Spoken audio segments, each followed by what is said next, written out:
Good Thursday afternoon, guys. My name is Jerry Miller. Welcome to the I Love CVille Show. We're live in Charlottesville, Central Virginia, the Commonwealth, the country, and the world on the I Love CVille Network. We reach a little over 253,000 people a year through our I Love CVille flagship website, which you see on screen behind me. A lot of news on today's program. Guys, we're going to follow up on yesterday's conversation about gaming and gambling coming to the downtown mall. We have now made a number of phone calls and I've spoken to Arthur Watson, who's the CEO of Castle Hill Gaming, the CEO of Virginia Skill Gaming. Spoke to Arthur for about 45 minutes last night as he watched a broadcast that he said was ringing across Virginia, and certainly in the offices of some very important people politically, what we were doing yesterday. So we'll give you more insight into something that needs attention.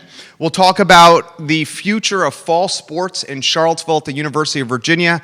The ACC announced moments ago that it will delay the fall sports season. We have that story for you. The Ivy League has canceled their fall sports season. So this undoubtedly will have an economic impact across the Ivy League communities where football and other fall sports certainly drive incremental revenue. Folks, if you remember during March Madness and during the conference tournaments last year, the Ivy League was the first to cancel their conference tournament in basketball for men and women. They were the first. Initially, we all jumped on a bandwagon of, what are you doing? How are you canceling sports? But if you remember, within 36 hours, 48 hours of the Ivy League canceling its conference tournaments, conferences across America followed suit. So we'll kind of get into the nitty-gritty to see how this could influence Charlottesville, how this is going to influence Virginia Tech. I mean, folks, Richmond, in 60 miles down the road from us, the University of Richmond was set to open up its football season, was set to travel to Yale. So Richmond just lost a football game from its schedule. Princeton and VMI were set to play at VMI on September 19th. So this is already impacting communities in Virginia. VMI's losing a ball game against Princeton. Richmond's not going to get a game at Yale. So we'll get into this story inside and out. I also want to cover on today's program Devil's Backbone's temporary closure at base camp. This was in the news late yesterday. There's a portfolio of over $5 million of real estate around Monument Avenue in Richmond that is now for sale. Wondering if all the 2 to 3 weeks of protest and riots and brouhaha in Virginia's capital city had to do with $5 million in change around Monument Avenue going on the market. And we're going to talk about TikTok, an app that so many teenagers use. Now banned from India, potentially banned from the United States of America for fears that TikTok, which is Chinese-owned, is leaking privacy and sensitive data to the Chinese government, who undoubtedly has a very precarious relationship, a very uneasy relationship with the White House, with Donald Trump and the United States of America. So a lot on today's docket. We're live on 12 Facebook pages. I see quite a few people watching today's program, and let's cut to the chase. We know why a lot of folks are watching. We see the viral impact the network has. We understand the massive following. We reach more people than the TV news, guys. Cut to the chase.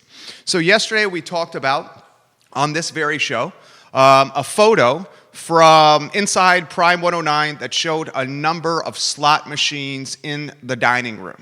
This got folks on both sides of the fence, their feathers ruffled.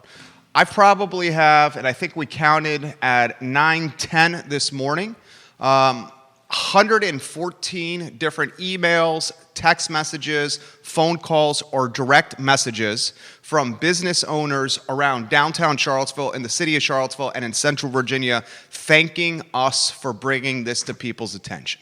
Literally, gratitude from folks saying, we had to know about this. Thank you. I think leadership, a lot of times, is doing things that you know could potentially be unpopular and that could ruffle feathers. But what a leader does is he or she has thick enough skin and the long-term foresight and vision to understand, look, you got to present this to folks, and we just can't have a grand opening scenario and surprise, we have these machines on arguably the second most valuable piece of real estate in the city of Charlottesville, the downtown mall. So I did some diligence. As soon as we went on air yesterday to talk about this, the phone rang after the show from City Hall and from the Downtown Business Owners Association. We also immediately, when the show was over, got an email from Arthur Watson, and if you could put his photo on screen for us, Judah Wickower, you're the director, Judah Wickower, fabulous director of this program. His photo you see on screen, this is from the Daily Progress and a June 7th, 2019 article. There you see Arthur. I spent 35 minutes speaking with him on the phone yesterday. He's the Chief Executive Officer of Virginia Skill Gaming. He's the Chief Executive Officer of locally owned Castle Hill Gaming. This gentleman, locally raised, went to the University of Virginia, a businessman, great guy when it comes to raising money, raised over $3 million in Series A funding for his company. He went from a CFO in the company to now he's doing CFO and CEO, so he's a really smart guy. Immediately he emailed and said, Jerry, call me after yesterday's show. We spoke last night for, Arthur, was it 35 minutes, I would say, in the evening, and he gave me kind of an outline of what's happening. So, according to Arthur, the phone call I had last night, Castle Hill Gaming provides a lot of digital slot machines, I guess you call them that, digital gaming machines for casinos up and down the East Coast. A lot of the casinos on Indian reservations, okay? And the problem with that business in a historical pandemic is casinos, folks, don't have a lot of people in them right now. Casinos may not even be open depending on the state you're in. So you got a company in Castle Hill Gaming that has a revenue sharing agreement with casinos up and down the eastern seaboard. And this revenue sharing agreement offers a percentage of the revenue that comes through the machines to the company. Well, that's beautiful. And why it's beautiful is because Americans, by nature, love to gamble. We're risk takers by nature. That's what comes with a capitalistic society, whether good or bad. Americans love to gamble. The only problem with the model is in a historical pandemic, the opportunities for in-person gambling, especially at casino settings where things are tight, where machines are right next to each other to maximize footprint and square feet. The problem with the model is not enough folks are going to them right now, or they're not even open whatsoever. So Arthur, as he said, saw an opportunity, much like a lot of folks in the quote-unquote skill gaming space. We need to pivot the model. Pivot's the word of 2020, is it not? Pivot, the word of 2020. We're going to pivot the model, and we're going to consider putting these games of skill into establishments that otherwise you would not have considered. That's why you're seeing games of skill pop up in gas stations and back corners of gas stations across Albemarle, across Charlottesville, across Central Virginia. How many times have you guys gone inside to a convenience store, into a gas station, and then in the corner of a footprint of a convenience store, you see a couple of folks sitting on stools or chairs playing what looks like a video poker game or a video roulette game or something along those lines? You've seen it, I've seen it. Okay? Those video poker machines, games of skill, already had some folks uncertain. And why they had some folks uncertain was because it's gambling. That's why, right? It's gambling. That's why folks were uncertain. So as the model continues to pivot and change, and as any businessman and entrepreneur is looking to potentially innovate in historical times, in a pandemic that's never been seen before, never been experienced, never been understood, we're just trying to survive in this Darwinistic, do what you got to do good, Mr. Gillespie taught me that well, landscape. Okay? So here, props to Castle Hill, props to Virginia Skill Gaming. They're trying to innovate and survive. So this company, and I've gotten this verified by, I will literally tell you, 14 different restaurant owners in the city of Charlottesville, 2 different brewery owners in the city of Charlottesville, and 1 vineyard owner in the city, and 1 vineyard owner in Central Virginia. They have said to me that these machines were pitched to us.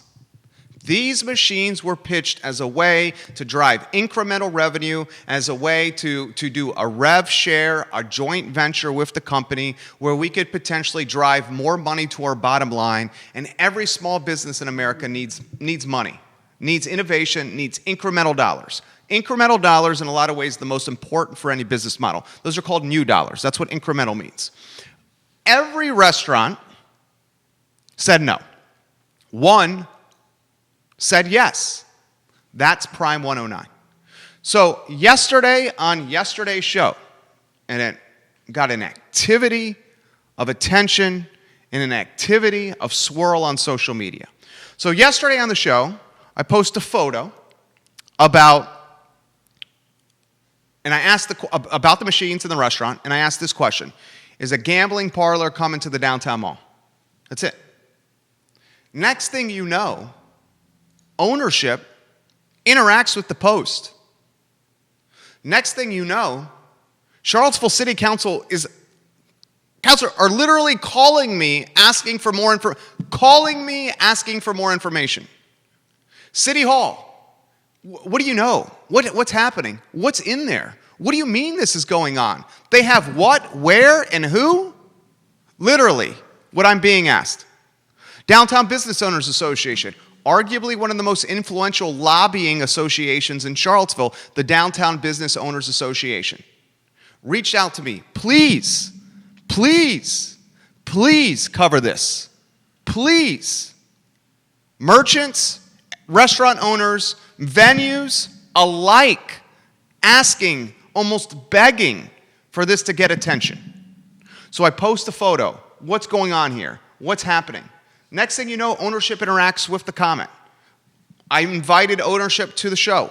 Anytime you want, come on the show. Let us know what you're thinking. You have an open platform. You have a safe space. And you have a host that will ask you open-ended questions and has thick enough skin for you even to give me, a hard time on air. I don't care, okay? I've been doing this long enough where it just doesn't bother me. Okay? So I have the leadership in downtown Charlottesville, the Downtown Business Owners Association, begging for this to be out in the news. I have city council saying, what is happening? Literally, the people that run the city. I have City Hall saying, you have to give us more intelligence before we reach out. And I was like, no, reach out to them. And I have 100+ business owners around Charlottesville and Central Virginia saying, thank you.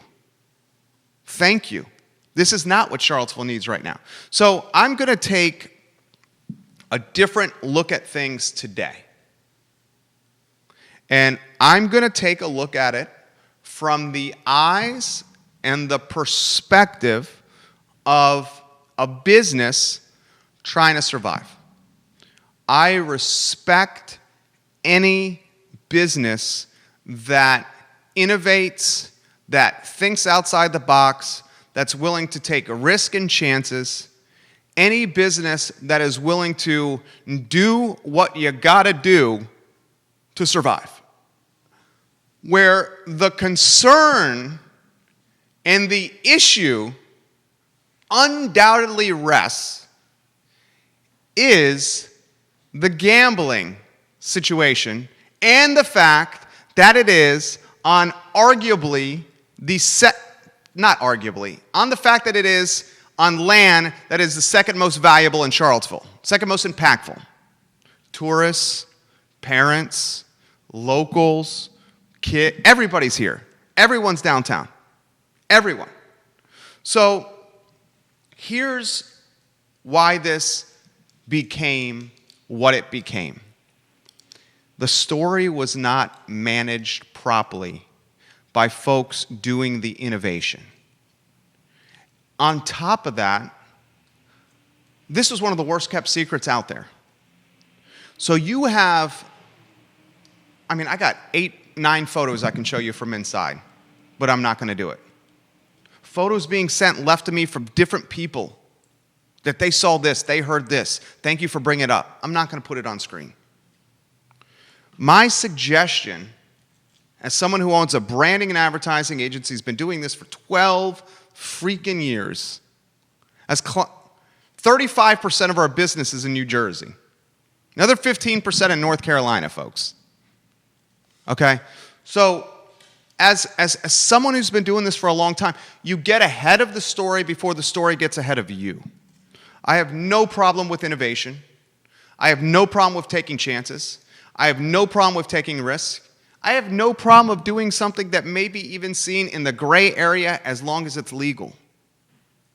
But what you have to do as you head more to this nebulous gray area, and slot machines and steakhouses and converted banks on the downtown mall is without question a gray area. Jesus, we all in agreement there? As you head to a gray area, what you gotta do is be transparent. And you gotta be clear-cut on what your plan of attack is. It's the same issue that I have with city council and city leadership with how they are handling the removal of the statues, the Confederate statues, on city parks. Guys, we know the statues are going to be removed. That's a fact. We know the statues are going to be removed.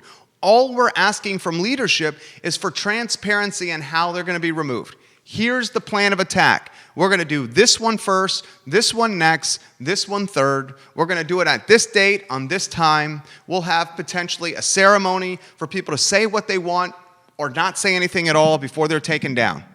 That's called planning and strategy. That's called transparency. That's called good communication. That's called keeping citizens and the city informed so storylines don't become gossip and out of control.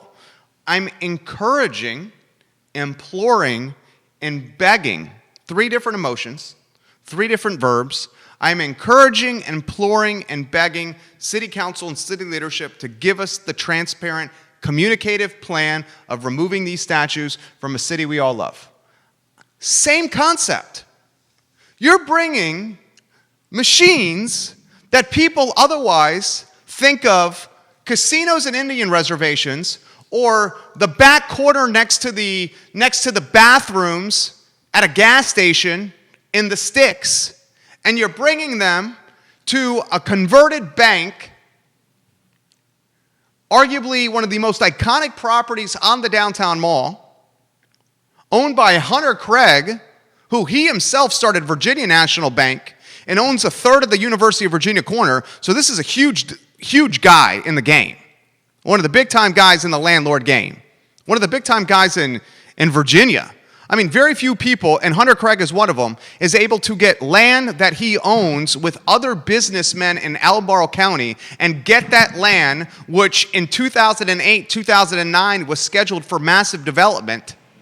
And when the bottom fell out of the real estate market, instead of being on the hook for this massive amount of property and the massive amount of loss and exposure that he and his investors were going to take, he had the influence, he had the je ne sais quoi, and he had the network to get politicians, the most powerful ones in Virginia, to take his property on the south side of Albemarle County and have it converted from a project that he was going to develop, which at that time was not developable because the market had crashed, and he got it converted to Biscuit Run, a state park, where he got back-end tax advantages and back-end tax perks that may be still being reaped today. So this guy's influential. So here's what we have. Here's what we have. We have one of the most iconic buildings on the downtown mall. Right? That's safe. We have 8 blocks that are arguably the second most important in Charlottesville. UVA, we know is 1. This is 2. We have what the community sees as a fabulous 5-star steakhouse. It's fabulous. I've been there. You guys are phenomenal. I love Lampo. I love Prime 109. I have no beef with your food. Your food is amazing. Beef, pun intended. Your food is amazing. You guys know how to take care of people. You're one of the best restaurant operators out there from a hospitality and food standpoint.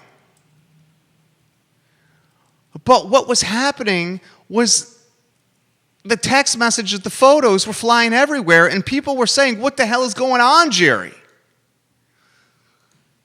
The innovation wasn't managed correctly from a communication standpoint. That's the problem we have here, folks. Come on now. And another problem you have, okay, and I learned this from Arthur yesterday. Who is supervising the machines from a state level? Right now it's the ABC, the Alcoholic Beverage Control. ABC is supervising. They don't have the power to do this. On top of this, this was kind of snuck in before a July 1 deadline. And the sneaking in nature before the July 1 deadline made it even more of a story. Right? And lastly, can you think of a greater juxtaposition or a greater, can't be more opposite than gambling machines at a 5-star steakhouse? Now, if the plan is this, and maybe this is the plan, and if it is the plan, then I salute you guys.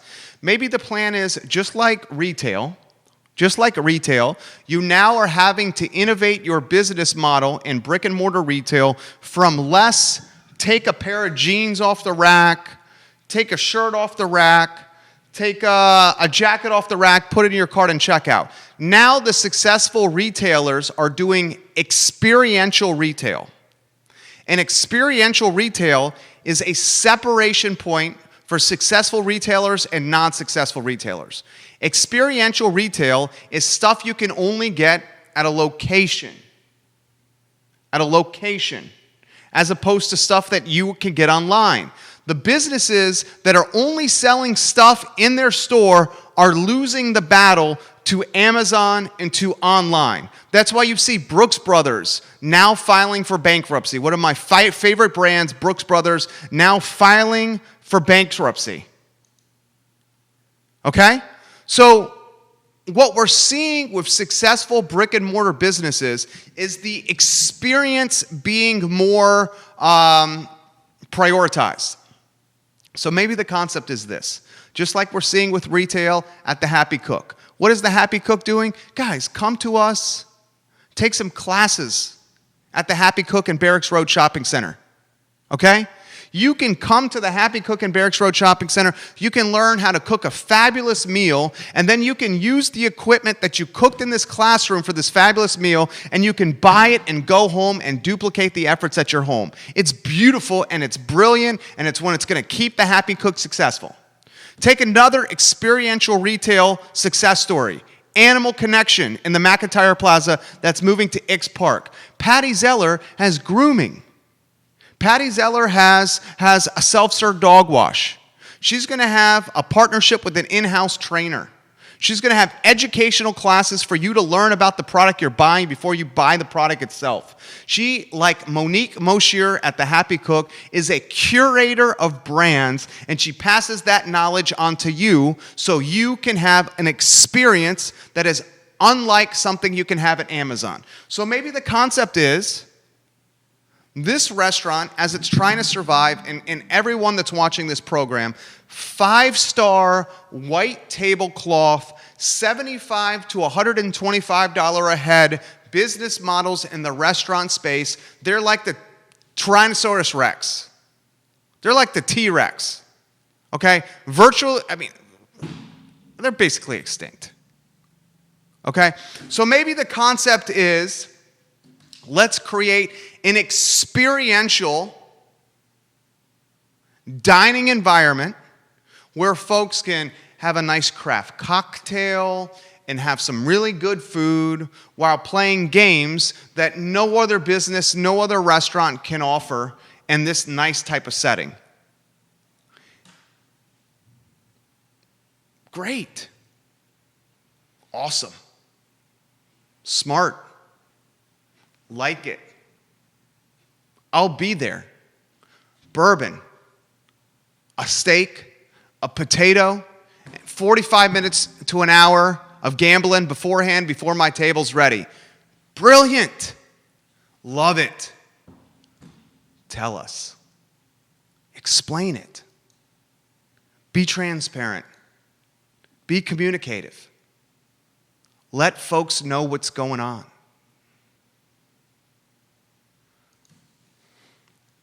It's PR 101, frankly. I'll try it on a different note. So, we're an advertising agency. We have a large following. We also invest in businesses now. That investing is done from an angel investing standpoint, money out of my pocket, to businesses in the community. Or that business is done from a sweat equity branding standpoint. Jerry, you have a huge following. We'll give you a percentage of our business. You manage all the marketing. You take us to market. You do the grand opening. And you keep the percentage moving forward. And if we want to buy you out, we'll do it at the tune of this. I have 2 or 3 deals like that going on right now. Okay? And about 2 weeks ago, in our building, the Macklin building on Market Street, I had a good friend who's invested in other businesses with me reach out about an idea that came across his desk. And this idea was from an entrepreneur, and I'm not going to say the name, but I will give you broad strokes of the concept. This entrepreneur pitched me and my fellow investor the concept for, you know what? For Charlottesville, Virginia's first legal marijuana dispensary. I saw the prospectus. I saw the pitch deck. I watched the pitch deck on PowerPoint. I see the money and the funding they have riled up and ready to go. They literally have the funding ready to go from hugely powerful and impactful and influential people. And this team, with close to $4 million of funding, is looking to be first to market in the city of Charlottesville with a marijuana dispensary. We see the writing on the wall with states across the union, states across America. Their budgets have been devastated by COVID-19. Devastated by COVID-19. Retail sales, restaurant sales, hospitality, food and beverage, music, you name it, the tax revenue is down. We also saw the governor of Virginia on the 5th of July literally decriminalize marijuana in the Commonwealth, where you can get caught now on your person, on your possession, with an ounce of marijuana, and the extent of the punishment you will get is a $25 fine. $25 fine. So this investment group, this team of entrepreneurs that is backed by some of the most important people in Charlottesville, I'll just say it like that. They give a pitch deck here to us, a PowerPoint presentation here to us. And the advice that I gave these gentlemen was as follows. I said, fellas, I appreciate you thinking of me. I'm going to pass on this opportunity. While I 100% think that this should not only be legalized, but it should be taxed, and that revenue should be allocated to schools and other disenfranchised members in the Commonwealth, disenfranchised citizens that are living on the margin. It's already being sold on the black market. Let's make it on the legal market, and let's tax it, and let's use the revenue for good. I 100% believe that. But I said, fellas, I'm going to pass on this for fear of what the fallout may be. And here's what I've learned of being an entrepreneur, a real estate investor, owning multiple companies, and doing it at a double-digit revenue growth for 12 straight years. I've learned that not every dollar is the same. Some dollars you have to work harder for than others. Not every dollar has the same value to it because of the sweat you have to get or you have to output to collect that bill, to collect that money. So I said, I'm going to pass. While I think it should be legalized in tax, I'm going to pass on this. And then I gave him a huge piece of advice. I said, start communicating with the city, its residents, and local government now. Because if you just spring this on folks in the latter stages, after you've already had progress and development, you will feel the scorn of an uninformed or a blindsided public. This is called managing perception, or PR 101. So this group that left my office that wants to be the first to market, and guess where they want to put it? Guess where they want to put it? Downtown. Backup option would be the UVA corner. Third string option, Midtown. Downtown's their go-to. I said, fellas, get the word out. Let folks know what you're doing. Let folks know about how the revenue is going to benefit the community. Let folks know about the good neighbors and the good citizens that you're going to be.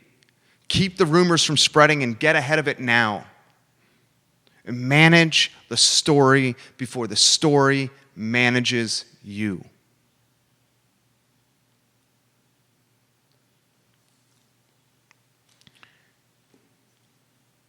Unfortunately, that did not happen here.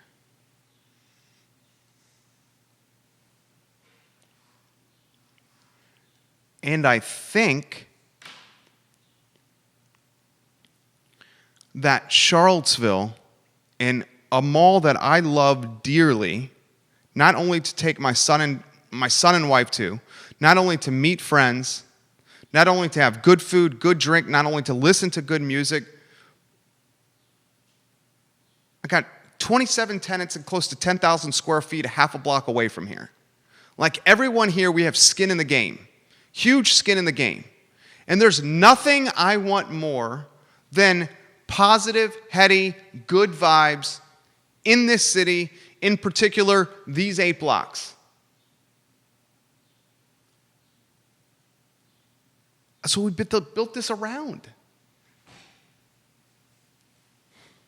This is a story we'll follow closely. I've invited Lauren, who's watching now on this show. Lauren, we've known each other a long time. I understand you're irked at me. You're more than welcome to join us on this show. You would have an open and safe situation. You can even give me grief on air. I don't care. The platform is yours anytime you want. I mean that. Seriously. I said the same thing to Arthur Watson, CEO of Virginia Skill Gaming, CEO Castle Hill Gaming. Last night, we spoke for half an hour. You can come on the phone, on the show anytime you want. Reaches more people than the TV news or the newspaper, anytime you want. Explain your plan. Explain that with each of these machines that are put into a place, there's a $1,200 allocation to COVID-19 research. Good Lord, why aren't you guys telling folks this? Why are you telling me this one-on-one in a private phone call instead of screaming this from the top of Wendell Woods Mountain or Carter's Mountain? Manage the story before the story manages you. Please. Like and share the stream. A lot of comments coming in. Good Lord. We're live on 12 Facebook pages. I'm seeing close to 20,000 here. That's what I got. That's me being as open as it gets. Carol Thorpe says this. Worst kept secret? Apparently not from City Hall. Yet again, it's clueless leadership, and I use that word lightly, is woefully out of touch, and they are the last to know anything and everything that goes on in Charlottesville. They were in this case. Michael Bullock says this. Hello, Michael Bullock. Hey, Jerry, you want to raise a red flag about something on the downtown mall? something that city council, major property owners, and business operators and opinion influencers should really try prioritizing. He says, do the Landmark Hotel. I agree, dude. The Landmark Hotel is an eyesore. The Landmark Hotel is hideous.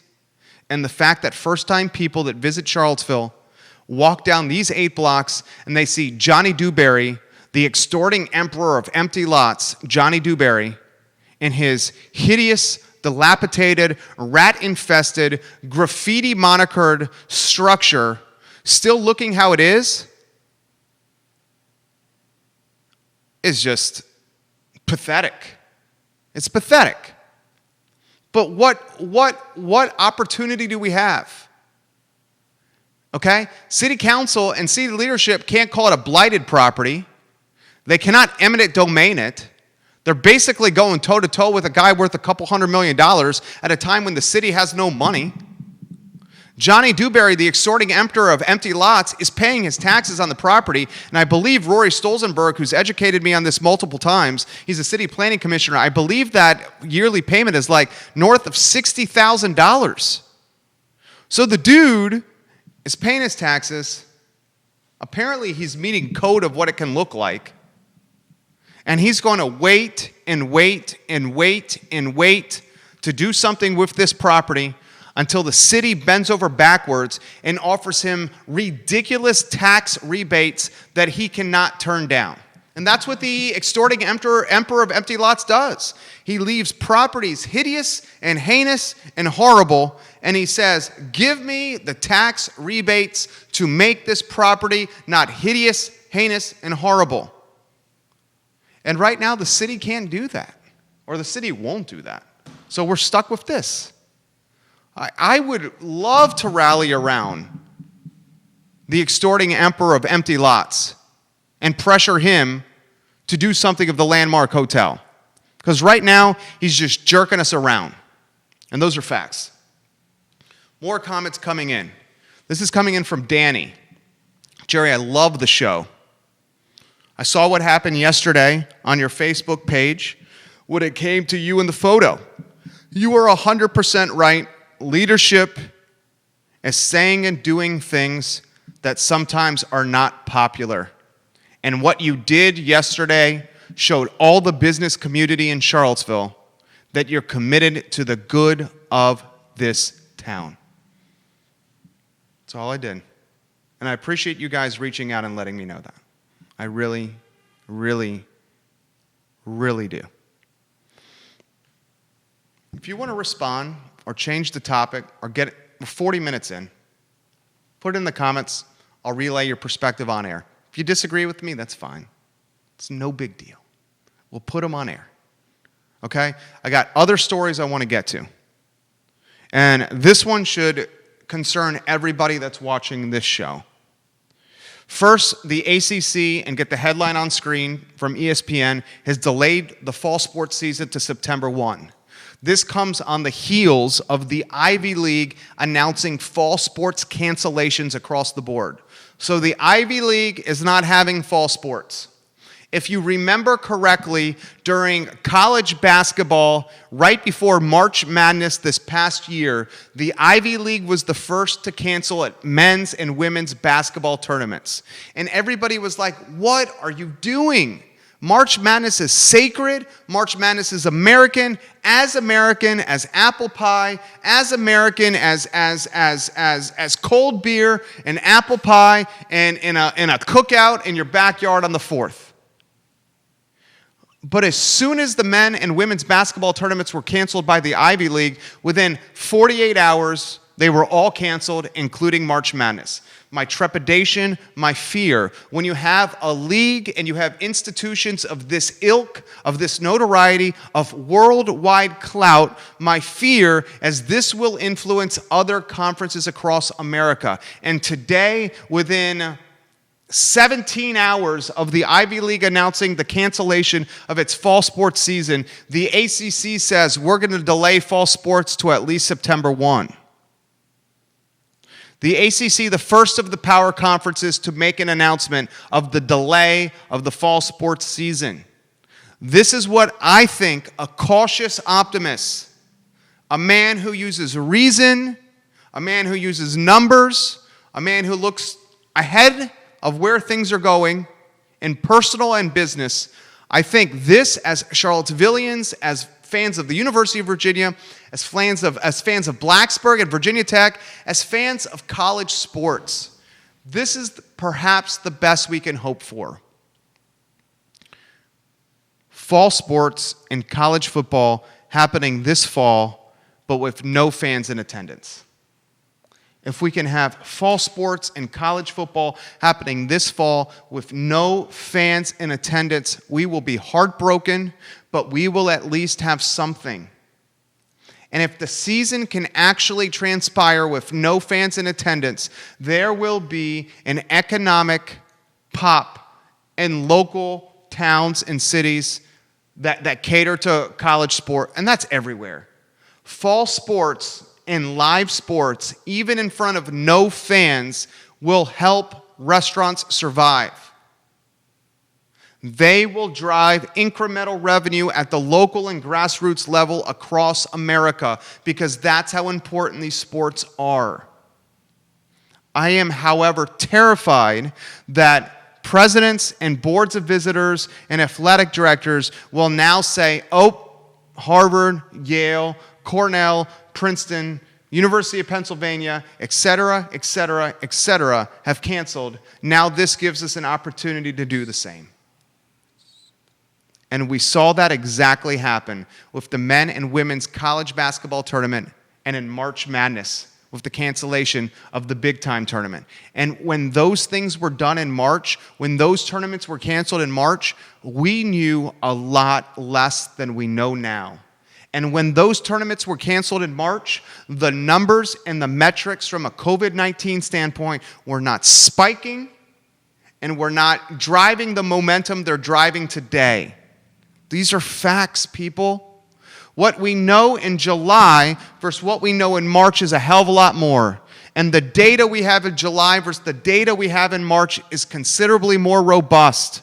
We see the death totals, the hospitalization counts, and we see the fact that we're either in the second spike, the second wave, or a spike in the first wave. So there's nothing I would rather do than to have some Wayside fried chicken. There's nothing I would rather do than to have some mac and cheese, to have an Italian sub from Anna's Pizza on Maury Avenue at our tailgating spot outside Scott Stadium with my homies, with my better half, with my kid. I'm drinking a 3-notched Minuteman. I have Angel's Envy in a flask that's tucked under my belt on the waistband of my pants that I'm going to sneak into the stadium, and I'm going to mix with a couple of Coca-Colas that I get from the concession stand. There's nothing very few things I enjoy more than that experience. Studio cam, please. Very few things that I enjoy more than that experience on a fall Saturday. But I'm a cautious optimist. I'm freaking realistic. I just don't see it happening. If we can somehow get the sports to still happen from an in-person standpoint with nobody in the arena, nobody in the stadium, then at least we get something, and at least our community partners and these small business owners will get a boost, especially the restaurants that need it. Give the show a like and a share on any of these Facebook pages you're watching. I'm worried about this, guys. Let's go to the Daily Progress headline, please. Put that on screen if you could. Devil's Backbone, props to this team. I love Devil's Backbone. Props to the caution they show. Props to them caring about the community. They are temporarily closing the brew pub at base camp. A couple of team members were showing some signs of COVID. They wanted to be cautious and said, look, let's close. Let's clean everything, do a serious deep clean. Let's reset, restart. Let's do right by Charlottesville. We have to give folks and brands and businesses like this props. Tavola did the same. Okay? Props. Beer Run did the same. Okay? So many would just not mention anything of it. They would sweep it under the rug and wait. They were transparent. And I think we need to give them the props and attention because of it. okay? So base camp in Roseland closed for a little while. When they open back up again, I'll be there with the mask on, drinking an 8-point, playing cornhole, sitting next to the fire pit with my wife and kid, socially distancing and enjoying the base of the Blue Ridge Mountains with an ice-cold IPA in my hand. The next headline comes from Richmond, Virginia, and I found this fascinating. Absolutely fascinating. Judah, my friend, Judah Wickhauer is our director. If you could put this headline on screen. Guys, it is rare, and it happens in a market like Richmond more than Charlottesville. So I'll cut to the chase. I'll cut to the chase. I mentioned this to Ludwig Kutner. I mentioned this to Alan Kajin. I mentioned this to Johnny Pritzloff. I mentioned this to Eddie Kay. I mentioned this to Mr. Lewis and a number of folks that own property downtown. We want to expand our footprint downtown and purchase something storefront level. We're sitting on the paper to do it. We got the clearance to do it. We're ready to make a move. Storefront, downtown, everything's ready to rock and roll. Have the green light to do it in 2 weeks. Have the budget to do it. The problem you have in a location of this stature, which is small, is the properties don't ever go on the market, ever. And when something does come up for grabs that's for sale commercial-wise, it trades in a pocket listing standpoint from real estate guy to real estate guy, from businessman to businessman, from wealthy person to wealthy person, and it doesn't ever hit the MLS. This is quite the opposite of what's happening in Richmond right now. If you could put the headline back on screen, please. A portfolio of a dozen-plus commercial properties in the Museum District in Richmond, Virginia. Over 12 properties in the Museum District. I called it Monument Avenue earlier in the show. I made a mistake. In the Museum District, $5.2 million for over 12 properties.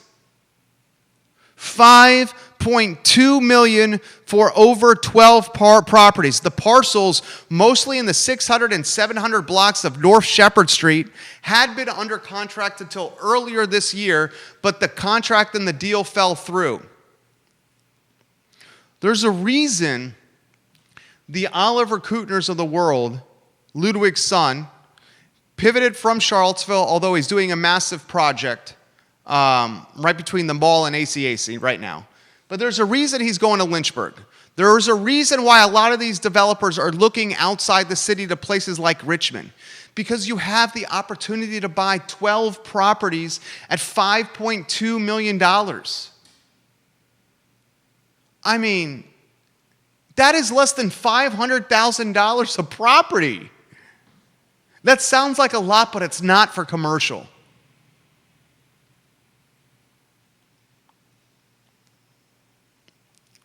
In Charlottesville, you don't have that option.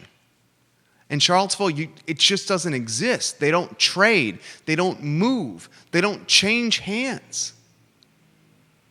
They stay with the same people and often are passed from family to family to family.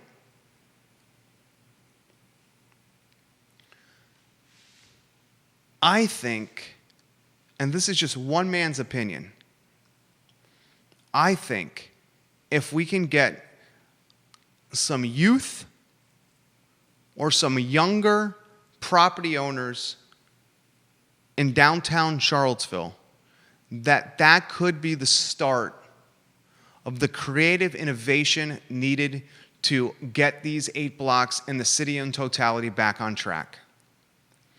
Because right now, a lot of them aren't being improved. A lot of them are the same way they looked 10 to 15 years ago. And for us to dig out of this, for us to get out of a pandemic of historical proportions, we have to do innovation that's never been seen before. And it might start with the properties, guys. It might start with the property owners. I'm out there. I want one. You guys got the info. One more before I get your info, before I get your comments, and there's a lot of comments coming in. All the parents that are watching this show, get the TikTok headline on screen. Guys, I love social media. One of my 2 businesses is predicated on social media. One of my 5 businesses is predicated on social media, excuse me. TikTok scares the HE double hockey sticks out of me. It's owned by a Chinese company. India has already banned TikTok from its country. India has banned TikTok from its country. And as Donald Trump continues to go toe-to-toe with the Chinese government, and as he threatens a number of different financial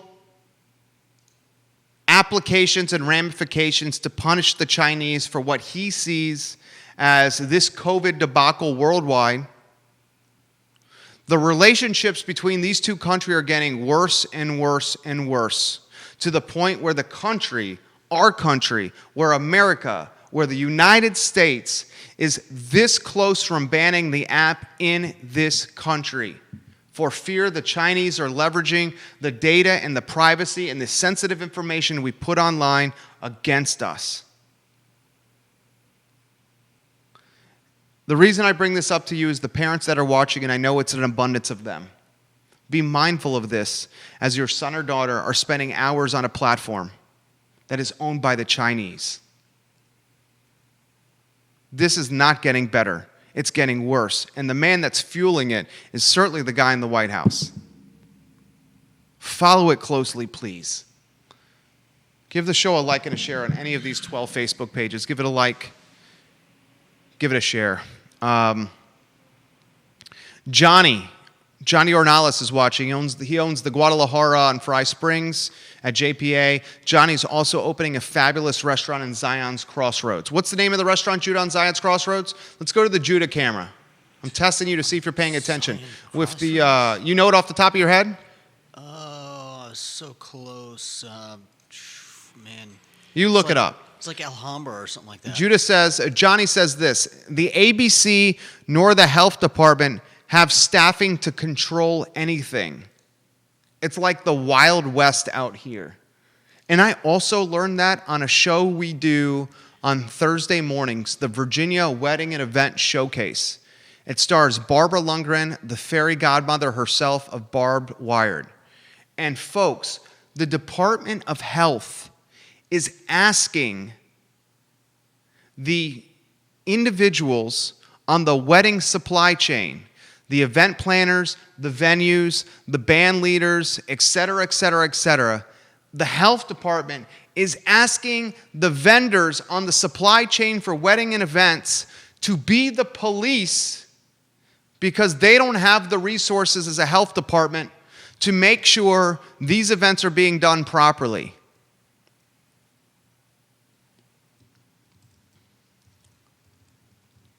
Who or what or which organization is in charge with monitoring the use and the deployment of gambling machines in Virginia? Who? These are good questions. Where's the money going? El Marachi, Judah. It's El Marachi.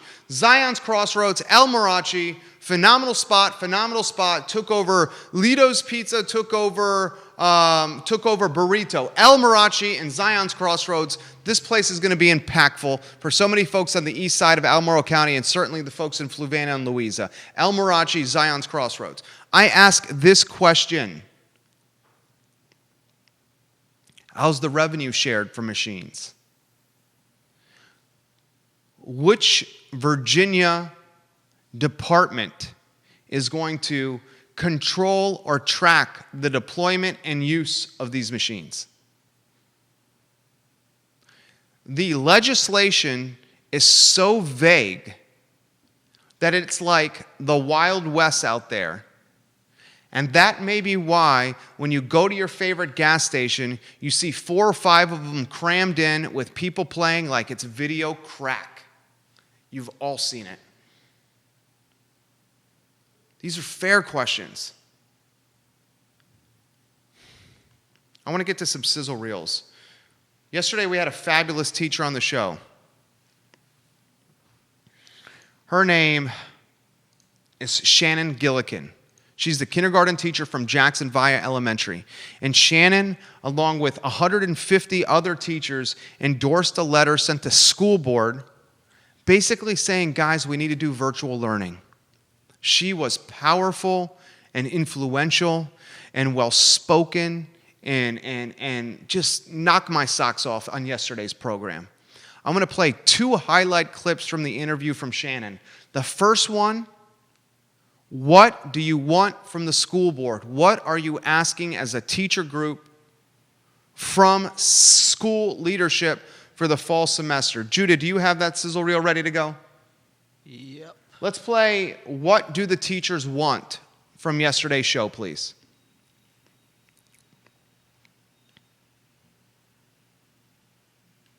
You gonna tell me when? Now. Play it now. 2 teachers get together. She's a fantastic writer. The letter becomes not only a topic for the school board, but on the front page of the Daily Progress, on the 6 and 11 o'clock news of all the newscasts. We've been talking about it for a week on this show. It's everywhere. So what are the asks from the letter? What do we want? Oh no, sorry.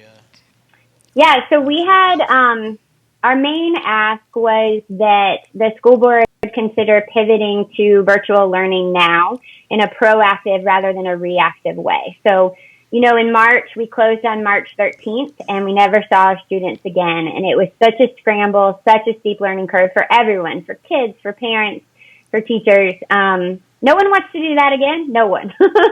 And so we know that there's probably the inevitability of having to close at some point. So do we want to open in person and constantly bounce back and forth? Or do we want to be brave and courageous and lead the state in saying, you know what, the governor's made some choices here about prioritizing bars and restaurants over our children. So we're going to prioritize our children and keep them safe, keep our teachers and staff safe. So that was our number one ask. Another one was that people would advocate on the state level.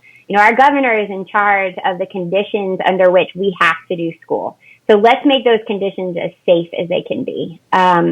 We also asked that the school system go ahead and start reaching out to community partners. How can other people in the community, small businesses, people with spaces, like the Boys and Girls Club has been amazing, or just bigger spaces in the community that could be available in some capacity, whether that's childcare or a virtual learning space, things like that for our kids. And so those are, the things that we're asking for from the school board. And they were very responsive to those things. So she crushed it. I was sitting back during this interview yesterday, and I'm like, man, this is the teacher I want, molding our son and helping our son go from, a little boy into a bigger boy. Lucky to have this. And then I asked her the toughest question, and I thought she handled this question with such grace and class. And here's the conundrum we have as a community, and I'm going to cut straight to the chase. The conundrum we have as a community is this. Private schools across Charlottesville and Central Virginia are having in-person classes, and the private schools are not allowing the parents out of their contracts because they realize if enough parents get out of the contracts, then the private school model doesn't have the revenue to sustain itself. So the private schools are having in-person schooling. The conundrum we have is if the public schools do virtual learning, which is what the teachers want. We know the Albemarle County teachers are speaking tonight, and this was just put it on the feed by Johnny. The teachers will be speaking tonight on the county school board about the same thing. So if you have a generation of students in public schools across Charlottesville and Central Virginia learning in their kitchen or at Mammy and Pappy's house, or learning from their phone or a dated or old computer, or learning in an environment they're not accustomed to, yet their peers that have money are learning in an in-person private school setting. What kind of impact will this have? I asked Shannon this question, and her response was such class and grace. Judah, do you have that sound ready to go? The school one. Let's play Shannon on public versus private. You have that ready to go, Judah? Yep. All right. Play that in 3, 2, 1. Here's the hardest question I'm going to ask you. Hardest question in the middle of the interview. This is something that we've covered on this show. So we're seeing the private schools, they're moving forward with in-person enrollment. The private schools are, and I'm hearing from the parents about this, the private schools are not allowing the parents out of their contracts. The private schools understand that if they allow the parents out of the contracts, even if a few, it could create a snowball effect, and then a bunch more will want to get out of their contracts, and then the private schools, which we know are a business, will be in big time trouble. So the question I have for you, open-ended, go anywhere you want, what happens if we have a year of kids learning at private schools in person, in a year of kids learning at public schools virtually at home? What could happen here? Jerry, you cut out for just a second, so can you repeat some of that for me? Sure. The question was, what happens if we have a year of kids learning in a private school setting in person, and a year of kids learning in a public school setting virtually at home?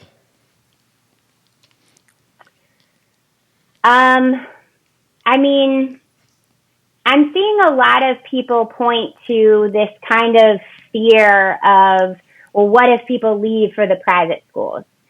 And I just want to say, first of all, we're in a pandemic. Everybody's got to make tough choices.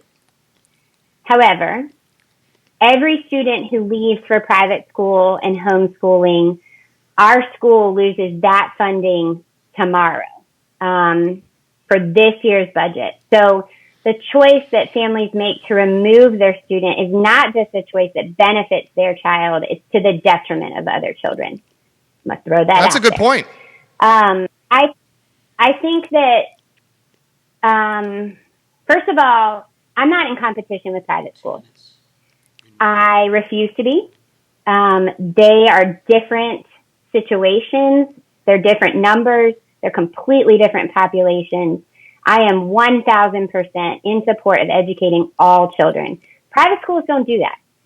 They don't take kids who have significant special needs. Obviously, there's an enormous financial barrier. You can't compare the two things. Now, that said, are the richer going to get richer in this? They sure are. And I'm super concerned about my kids and my families and the impact on our schools.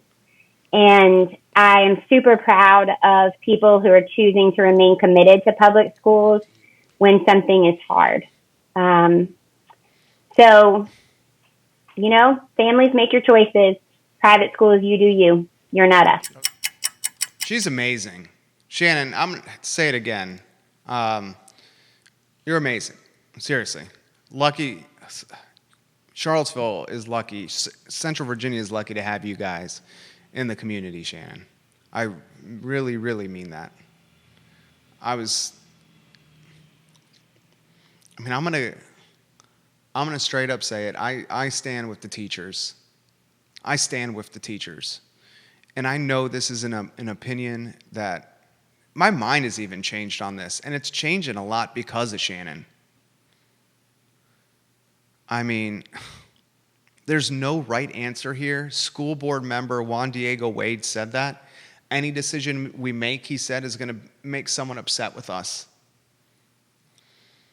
But if the teachers don't feel comfortable going into the schools and the teachers don't feel safe going into the schools, and she's talking to us about how there are no windows in my classroom and the circulation in the air is poor in a pre-COVID standpoint, of course that's going to be cause for concern in a post-COVID standpoint. I stand with the teachers on this.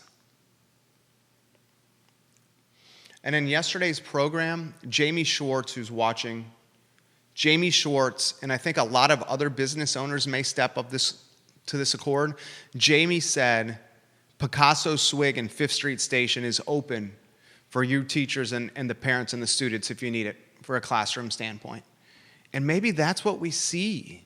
Maybe these classrooms become makeshift type of classrooms where we even utilize businesses and parks and cul-de-sacs and as much creativity and innovation as possible. I've emphasized this now on a few shows. I can think of very few professions where the boss says, you have to sign a contract that keeps me from being liable if you come to work and you get sick. You can't sue me. And not only do you have to sign this contract, but you have to show up for work. You know where else that's happening? That's happening at the meat processing plants. That's happening at the meat processing plants. That is happening at the meat processing plants. Sign this contract. If you get sick at the meat processing plant, you can't sue the meat processing plant. And you have to sign this contract and you have to go to work or you're going to lose your job. We're asking the same of our teachers? What? Really? Why? No, sir. Ray Cadell has a comment. In fairness, and again, I love all teachers, private schools rarely take special needs kids because unlike public schools, they receive no government funds for it. We experienced that in my own family, by the way. Good take right there from Ray Cadell. Thank you for sharing that, Ray Cadell. This is coming from, wow. All right, let me read this. All right, so this is coming from a teacher at the Covenant School who's watching the show. Jerry, please do not use my name. I try to watch your show as much as possible. I'm a 5th grade teacher at the Covenant School. We also are very nervous about going to school as well, yet we have no choice.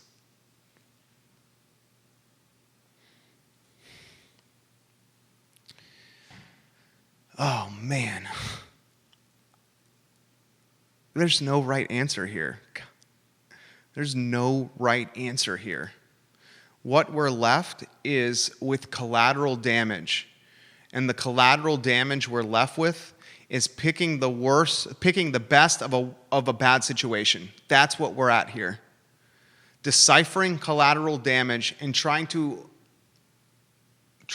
ascertain which aspect of the collateral damage is the least damaging.